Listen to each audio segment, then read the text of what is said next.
Bienvenidos al canal de César y la Tecnología y no se olviden de dar un like y de suscribirse al canal y dejen sus comentarios y de activar la campanita para no perderse ningún video. Oye, y bienvenidos a esta nueva exploración. Hoy nos vamos a meter de lleno en un componente que, la verdad, redefine un poco los límites de la reproducción analógica, el brazo fonocaptor TECDAS Air Force 10. Y, a ver, que quede claro desde ya, esto no es, digamos, un brazo de alta gama más y listo. Es como la materialización de una filosofía muy particular. Exacto. La de llevar esa obsesión por eliminar la fricción, la vibración, que TECDAS ya usa en sus platos con aire y vacío, llevarla directamente al brazo. La meta, entiendo, es crear un entorno de silencio mecánico, pues casi absoluto. Precisamente. Para entender el Air Force 10 hay que entender la visión de TECDAS. Su fama viene de ahí, de usar tecnologías neumáticas, cojinetes de aire, sujeción por vacío en sus giradiscos más monumentales, podríamos decir. Y acá, bueno, aplican esa misma lógica de aislamiento súper extremo a la parte móvil más delicada, que es el brazo. Lo transforman de ser una palanca casi pasiva, ¿no?, a ser un instrumento de medición de altísima precisión. Y ahí está la clave, me parece, porque la estabilidad del plato es fundamental, claro, pero es solo la mitad de la historia. El pivote del brazo, su cojinete, es una fuente igual de crítica de ruido y fricción minúsculos que pueden ensuciar el sonido final. Claro. El Air Force 10 busca crear como una burbuja sin fricción, tanto para el disco como para la cápsula mientras va leyendo el surco. Es un enfoque totalmente integral.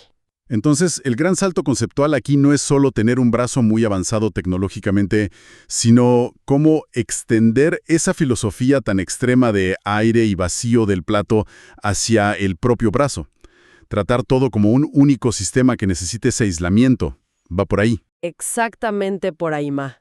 Y para entender esa visión, hay que mirar al creador, al difunto Hideaki Nishikawa, un ingeniero, legendario en este mundo. Sí, he oído de él. Sus inicios en Stax, con los auriculares electrostáticos. Luego, su paso por Infinity, donde diseñó el brazo Black Widow, aquel superligero, ¿te acuerdas? Claro, un clásico. Pero lo fundamental, creo yo, es su trabajo en Micro Seiki, desde 1980. Él fue la mente detrás del SX8000, ese giradiscos que fue totalmente pionero. Fue el primero en usar un cojinete de aire para el plato y vacío para sujetar el disco. Ese es el ancestro directo, tecnológico y espiritual de toda la línea Air Force de TECDAS. Entiendo. O sea que cuando Nishikawa funda TECDAS en 2010, con su distribuidora Stella Inc., no es que empezara de cero. Era ya la plataforma para llevar esas ideas al extremo. Así es. TECDAS se convierte en su vehículo para perseguir ese ideal sin ningún tipo de compromiso. Fíjate en el nombre, Digital Analog Supremacy, la supremacía digital analógica. Toda una declaración de intenciones, ¿no? Bastante audaz, sí. Una meta súper ambiciosa. Lograr relaciones señal-ruido comparables a las digitales, pero en el mundo analógico. Y su filosofía, él mismo lo explicó una vez, nació de observar la masterización de los discos Laca. Vio cómo el disco maestro se sujetaba al torno de corte con vacío, para una estabilidad total. Ajá. Y su objetivo fue replicar eso, ese estado de sujeción y de quietud absoluta, pero durante la reproducción en casa. Ese es el porqué detrás de toda esta tecnología de aire y vacío. Eso es clave. Ese linaje, esa conexión directa con el Microseiki SX8000, le da una credibilidad enorme. Y justifica un poco el posicionamiento tan premium, ¿no? No te venden solo un aparato. Claro. Te venden décadas de refinar una idea. El Air Force Zero es como el capítulo más nuevo y sofisticado de esa historia. Entonces, metámonos en la tecnología. Desglosemos esto un poco. Empecemos por el corazón, el sistema de cojinete. Dijiste que es híbrido. ¿Cómo es eso? Correcto, es híbrido. Usan, lo mejor para cada eje de movimiento. Para el movimiento horizontal, o sea, el brazo moviéndose de lado a lado, sobre el disco, ahí sí emplean su tecnología estrella, un cojinete de aire flotante. Hay una bomba externa que manda aire presurizado y crea un colchón de aire, mínimo, infinitesimal. La idea es eliminar casi por completo el contacto mecánico directo. Y con eso, la fricción estática inicial, esa pequeña traba al empezar a moverse, el stiction, y cualquier ruido propio del rodamiento. Entiendo, para que la aguja solo sienta el surco. Exacto. Que la única resistencia sea la del vinilo mismo. Ahora, para el movimiento vertical, el subir y bajar del brazo con las ondulaciones del disco, ahí el enfoque es diferente, pero igual de extremo, diría. A ver. Usan un pivote de tungsteno. Es un metal muy denso, muy estable, que minimiza resonancias. Y este pivote apoya sobre un rodamiento de bolas de cerámica, que es un material súper duro y liso. Así consiguen una fricción vertical mínima, pero con una solución más pragmática que poner otro cojinete de aire ahí, que sería muchísimo más complejo. Interesante esa combinación. Tiene sentido. ¿Y el tubo del brazo? También leí que buscan rigidez extrema, materiales compuestos. Así es. Buscan máxima rigidez y, muy importante, amortiguación interna. Es una estructura de 2 capas, como un sándwich. La capa exterior es de una aleación de magnesio, ligera y rígida, pero además tiene un recubrimiento de DLC, Diamond Like Carbon, carbono similar al diamante. Le da dureza superficial y, ojo, amortiguación extra. Y la capa interior es de CFRP, plásticos reforzados con fibra de carbono. Esto aplica un principio que se llama amortiguación por capa constreñida. Combinas materiales con propiedades que se complementan. Magnesio, ligero y rígido, CFRP, también ligero y rígido, pero muy bueno autoamortiguando, y el DLC, dureza y amortiguación superficial. O sea, una capa mata las vibraciones de la otra. Básicamente sí, al unir estas capas, las vibraciones que una podría generar son como canceladas o amortiguadas por la otra. El objetivo es claro, anular cualquier resonancia del propio tubo. Buscan el silencio definitivo. Y fíjate que hasta rediseñaron algo que parece simple, como el elevador del brazo. Mencionaste algo de un sistema de vacío, eso suena muy curioso. Sí, definitivamente es una de las características más ingeniosas. Lo llaman sistema de elevación por fuerza de vacío. La misma bomba externa que da aire al cojinete también mantiene un resorte comprimido, usando vacío. ¿Y eso para qué? Ahí está lo bueno. Imagina que se corta la luz. ¿Qué pasa? El vacío se libera automáticamente y el resorte, sin necesidad de electricidad ni nada, levanta el brazo suavemente del disco. Ah, qué buena idea. Es una salvaguarda genial para la aguja y para el vinilo, sobre todo pensando en cápsulas que son delicadísimas y carísimas. Y bueno, también es una comodidad al usarlo. Sí, eso es pensar en todo, realmente. Una solución elegante. Y los ajustes, los que tiene que hacer el usuario para la cápsula. Son igual de sofisticados. La fuerza de seguimiento, el VTF, se ajusta dinámicamente con la presión de un resorte, no con el típico contrapeso estático.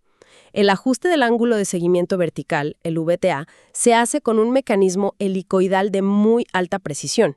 Y esto es lo que les encanta a los audiófilos más meticulosos.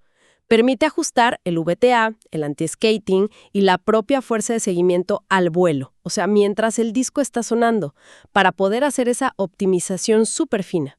No podemos olvidarnos de la fuente de todo esto, ¿no? La unidad de suministro de aire externa. Que no es una cajita cualquiera. Para nada.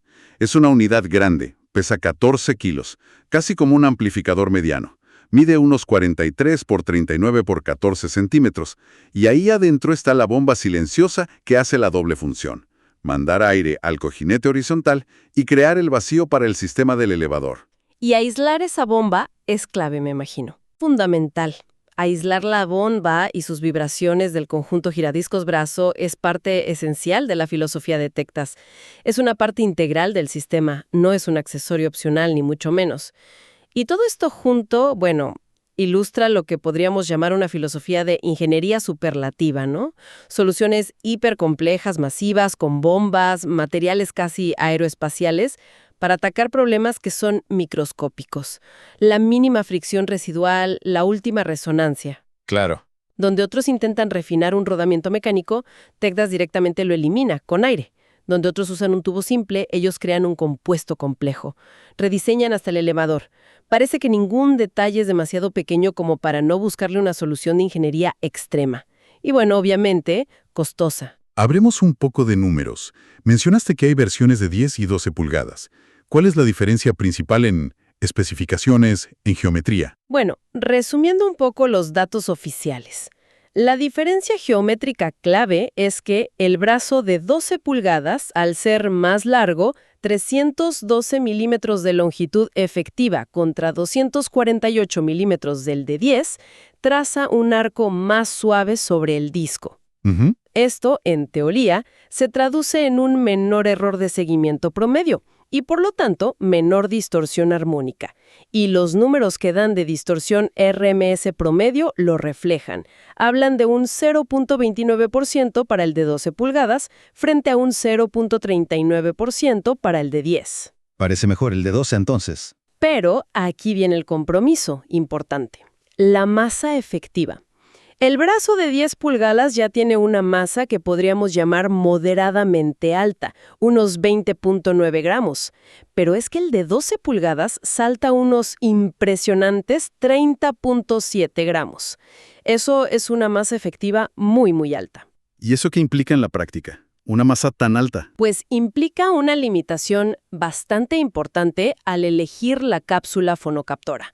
Para que la combinación del brazo y la cápsula resuene en la frecuencia ideal, que normalmente se busca que esté entre 8 y 12 Hz, fuera del rango audible y lejos de las frecuencias de las ondulaciones de los discos, una masa tan alta exige sí o sí cápsulas de baja compliancia.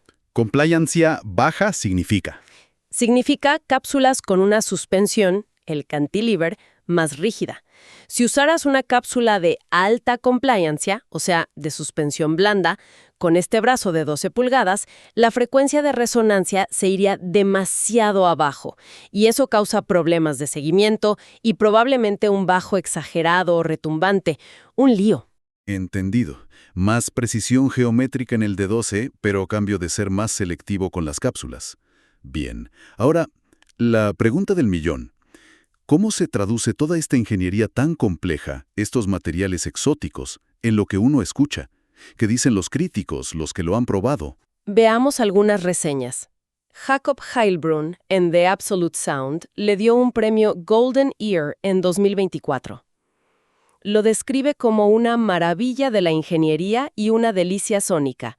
Habla de una suavidad inusual, una calidad casi como de cachemira. Suena bien. Sí, y atribuye directamente al cojinete de aire un efecto liberador que hace que la música fluya sin esfuerzo. También menciona un escenario sonoro masivo y una gran destreza dinámica. Su conclusión es fuerte. Dice que transmite la música con autoridad y gracia inequívocas. Lo califica de producto de referencia. Impresionante. Pero imagino que no todas las opiniones son iguales, ¿o sí? Mencionaste una perspectiva algo distinta de Soundstage, global. Sí, la reseña de Jason Thorpe es interesante porque es muy honesta. Por un lado, admite que el sonido era fantástico. Llega a decir algo como, inserte aquí todos los clichés audiófilos positivos. Ajá. Pero al mismo tiempo confiesa que el brazo le pareció intimidante y demasiado complicado. Habla de su confusión inicial con el sistema híbrido de cojinetes, el elevador por aire, cómo hacer los ajustes. Reconoce el rendimiento superlativo, pero plantea dudas sobre la complejidad de manejo. Y si esa complejidad puede llegar a opacar un poco el disfrute. Es un contrapunto interesante sobre la usabilidad real. Es un punto válido. Y también teníamos una comparación directa, ¿no? De Analog Fellowship, que lo probaron en un giradiscos TECDAS Air Force One. Exacto, eso es interesante porque es un antes y después en un sistema que ya de por sí es de nivel estratosférico. Y su conclusión fue muy directa. Más silencio, por lo tanto, más resolución. Concreto. Sí, describieron mejoras muy específicas. Detalles que antes no se oían se volvían claros. El fondo musical era notablemente más oscuro, más silencioso. Y el bajo, decían, era más limpio, definido, articulado y estable. Parece una confirmación muy práctica del efecto del brazo en un sistema de ese nivel. Y aquí es donde podemos conectar un poco todo, ¿no? La ingeniería, eliminar la fricción con aire, parece que se traduce directamente en esas descripciones del sonido. Silencio, suavidad, fondo negro, resolución. La causa técnica parece producir el efecto buscado. Claro. Sin embargo, la forma de lograrlo, las bombas, los sistemas complejos, es lo que genera esa sensación de intimidación que mencionaba Thorpe. Es como la paradoja de este producto. Su mayor fortaleza, que es esa ingeniería sin concesiones, es también la fuente de su complejidad y, para algunos, una posible barrera. ¿Y qué se comenta fuera de las revistas? En las comunidades online de audiófilos, foros y demás. Bueno, en foros muy especializados, como AudioShark, por ejemplo, el tono general es de admiración.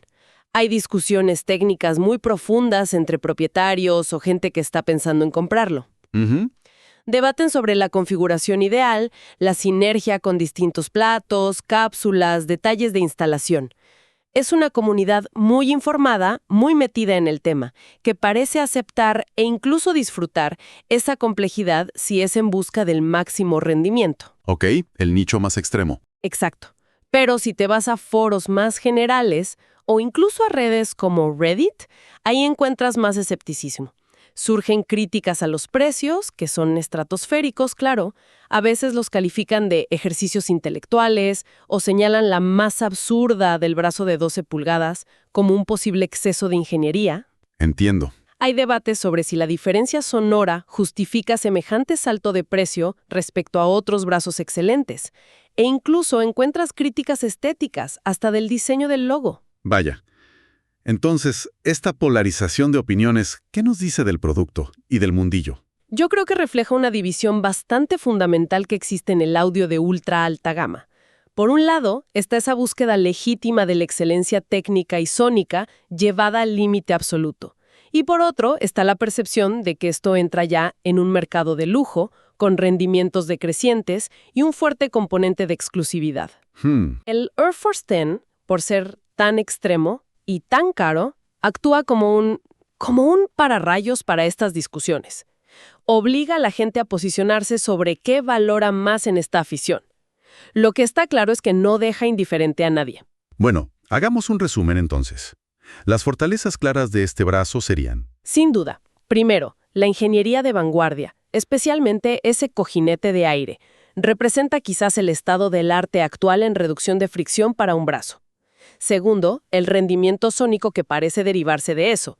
Silencio, resolución, naturalidad, dinámica, según el consenso de las críticas más favorables. Bien. Tercero, la calidad de construcción y los materiales son excepcionales. Todo enfocado al control de resonancias. Magnesio con DLC, fibra de carbono, tungsteno y cuarto, esas características innovadoras y prácticas, como el elevador por vacío, que es una genialidad. Muy bien.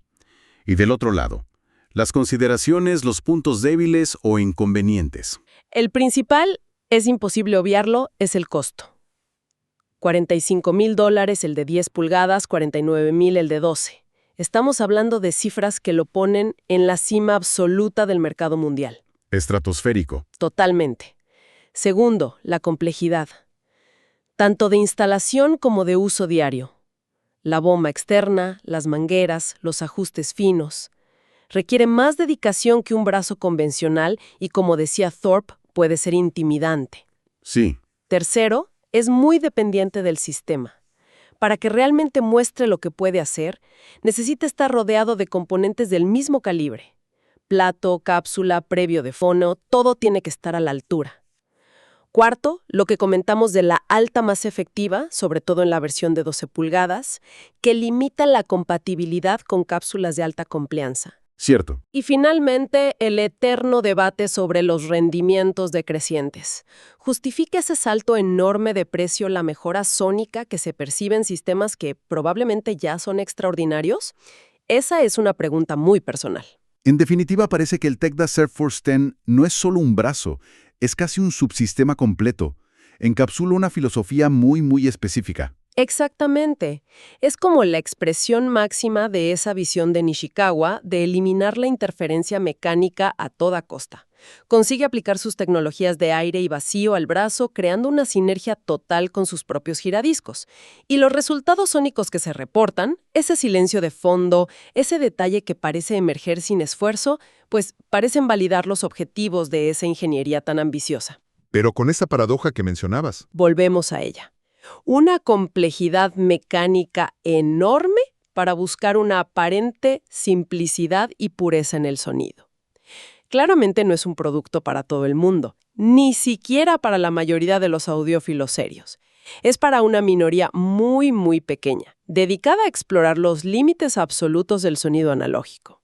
Gente con los recursos, la paciencia y la dedicación necesarios. Para ellos, sin duda, representa el estado del arte actual. ¿Y su lugar en el mercado, con esos precios? Con $45,000 para el de 10 pulgadas y $49,000 para el de 12, y precios similares en euros en Europa, unos 45,000 euros, se sitúa en el escalón más alto que existe. No compite en términos de relación calidad-precio, eso está claro. Compite por ser la solución definitiva, sin mirar los costos. Entiendo. Su mercado natural son los propietarios de los giradiscos más exclusivos del planeta, incluyendo, por supuesto, los propios Tectas Air Force, y aquellos audiófilos para quienes la búsqueda del último 0.1% de rendimiento sónico es el único factor que importa. Sin duda, ha sido una exploración fascinante. Ver hasta dónde puede llegar la ingeniería cuando se persigue un ideal sonoro. Sin ningún tipo de compromiso. Y nos deja una pregunta interesante ahí, flotando, ¿no? ¿Hasta qué punto toda esta complejidad mecánica extrema realmente justifica la búsqueda de esa pureza sónica absoluta? ¿Y dónde traza cada persona su propia línea entre lo que es una maravilla tecnológica, el beneficio audible real que obtiene y la practicidad en el día a día? Es algo para pensar. Totalmente. Muchísimas gracias por acompañarnos en este análisis a fondo. Esperamos que haya sido tan interesante para quienes nos escuchan como lo ha sido para nosotros prepararlo. Nos encontramos en la próxima.